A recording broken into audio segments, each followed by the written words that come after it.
So today we're going to be reacting to Belal Muhammad fanfiction.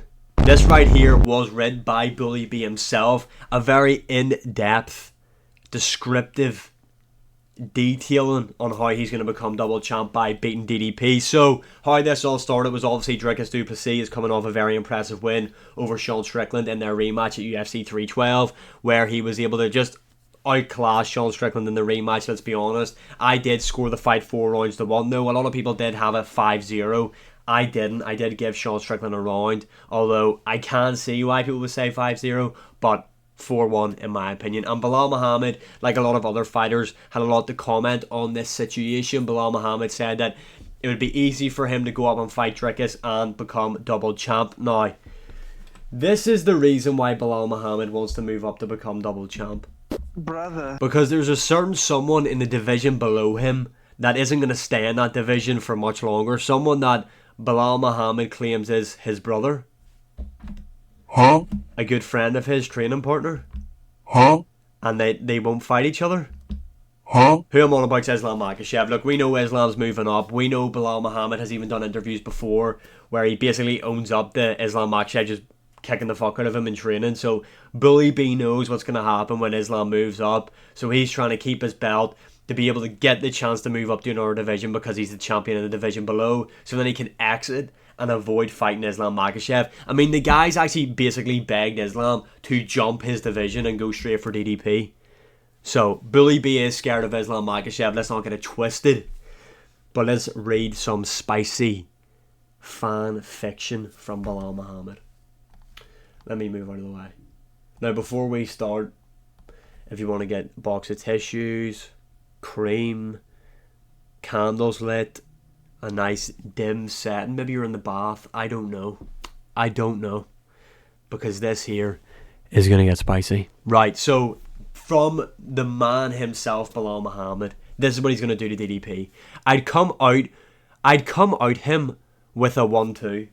So, Belal Muhammad doesn't understand how to put a sentence together in English, clearly, right? So CTE is kicking in for Belal Muhammad. Let's continue.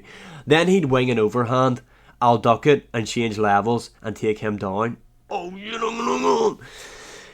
Then he'd shrimp and I'd get the underhook to get... Then he'd shrimp and get the underhook to get out, but he'll be too weak to get up. So then I'll hit him with ground and pound for the rest of round 1. So Belal Muhammad doesn't even have the faith in himself in this hypothetical scenario to say that he's going to stop DDP in a round. Anyway, it continues. Round 2 starts. And I come out with a flying knee. He shells up, then I hit him with the Zabit back trip, then point and laugh at him. In brackets, this makes him mad. Oh shit.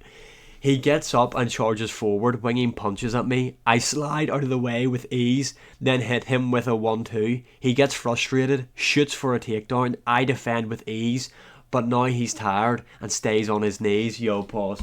Belal Muhammad might be a bit of a poet though, that rhymes. I kick him to the body while he's on the ground, end of round 2. So he's not even saying he's going to get a second round finish over him. Yo, Belal, this doesn't have to be a bang accurate description of how you fight. You know, I don't want to read every single round here and find out you read a decision. Bully B, this is meant to be up here in your mind. Law of attraction. Round 3 starts and he's distraught. He can't hit me.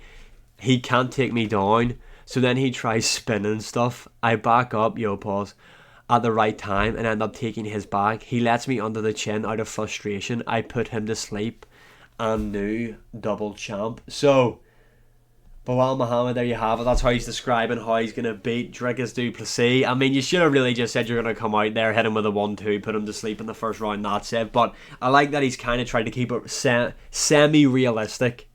You know what I mean? Belal Muhammad's trying to keep it somewhat real. The guy knows he doesn't have any power in his hands, so he's going to have to submit him. You know what I mean? So at least the guy kind of understands. But yeah, this is just not how this fight would play out, let's be honest. Also, Bully B, proofread before you post some shit. What the fuck is some of the layout of this? Anyway, let's talk about the fight. Right, let's start off with Belal Muhammad himself. So, Belal Muhammad obviously is coming off. He's on a really impressive win streak. I don't know how many fights he's actually on in terms of the win streak, but he's beat the likes of Leon Edwards, obviously, and I'll be honest, I was an extreme Belal Muhammad hater. Now, I'm on the Belal Muhammad hype train going into the Shavkat fight because I believe Shavkat is one of the most overrated fighters of all time. I do stand by that, so I need Belal Muhammad to get the win. I need the max win. But Belal Muhammad is underrated in my opinion. The guy is very well rounded. I don't know why people. I was gonna say I don't know why people. Nobody compares him to Canelo outside of himself. But I don't understand where he's got the comparison to Canelo. Like he's got bang average boxing in my opinion. Good cardio. He's got good kicks in fairness, and obviously he's a good grappler. He is very well rounded. Do you know what I mean? There's not like a department in Belal Muhammad's game where you're like that is a gaping hole. Pause. In his game, the guy is very well rounded. Obviously, big wins over Leon, Gilbert Burns, and before people comment about the Gilbert Burns fight, Belal Muhammad went into that fight injured. Gilbert Burns got injured in the fight. That's a big difference, and it was on short notice for Belal Muhammad, and he absolutely schooled Gilbert Burns in there. Also, another impressive win for Belal Muhammad. The guy stopped Sean Brady. He's the first guy to beat Sean Brady in Brady's professional MMA career. Yeah, I'm going to say it again. He stopped Sean Brady with punches. Now, what is the deficiency that Sean Brady has that Belal Muhammad stopping him with punches? I don't know. Do we need to maybe do research on Sean Brady, on his chin? Possibly. But yeah, Belal Muhammad, and obviously he's beat the likes of Stephen Thompson. The guy's on a really good run, and I don't know, I just think welterweight is best suited for him. I just don't think, especially against someone like DDP, who is an extremely big middleweight. Like, I don't look at Belal Muhammad and go, fuck, that guy needs to move up. Where you can look at DDP and go, yeah, this guy is massive for this division. Don't really have the same outlook on Belal Muhammad. But again, DDP, another guy whose skill set is very underrated. Yes, it does look like the guy's fighting underwater half the time, and it does look like the guy just doesn't know what he's doing.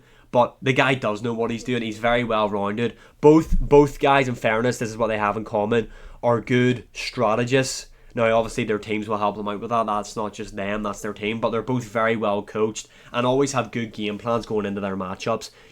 Sometimes DDP will strike more in fights, others he'll grapple, and vice versa for Belal Muhammad. Obviously, Belal is a bit more grappling heavy than what DDP is, but both guys always come in very well prepared with good game plans, especially what Belal Muhammad spoke about when he was speaking to Joe Rogan about his game plan going in there against Leon Edwards, about how they were training for the kicks and closing the distance and stuff like that. So Belal Muhammad does obviously watch a lot of tape and strategize. DDP also does that. That is a very good part of their game.